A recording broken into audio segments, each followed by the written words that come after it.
கோவை விமான நிலையத்தில் 30 லட்சம் ரூபாய் மதிப்பிலான உயர் ரக செல்போன்கள், சிகரெட்டுகள் பறிமுதல் செய்யப்பட்ட சம்பவம் பரபரப்பை ஏற்படுத்தியது. கோவை பீளமேடு சர்வதேச விமான நிலையத்தில் இருந்து நாள்தோறும் 33 விமானங்கள் இயக்கப்பட்டு வருகின்றன.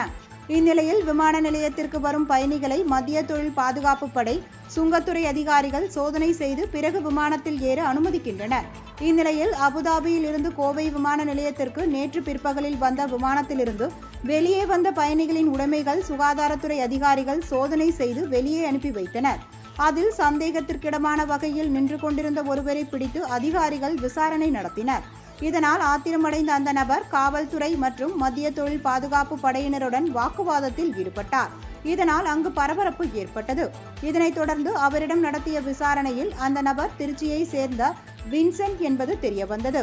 இதையடுத்து அவரிடம் இருந்து 2 பைகளை திறந்து சோதனை செய்தபோது அதில் 30 லட்சம் ரூபாய் மதிப்பிலான 17 உயர் ரக செல்போன்கள், சிகரெட்டுகள் இருப்பது தெரியவந்தது.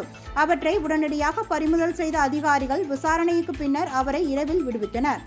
கோவை விமான நிலையத்தில் பயணிகள் கொண்டு வரும் உடைமைகளை சோதனை செய்த பிறகு விமானத்தில் ஏறவும் விமான நிலையத்திலிருந்து வெளியே செல்லவும் பயணிகள் அனுமதிக்கப்படுகின்றனர்.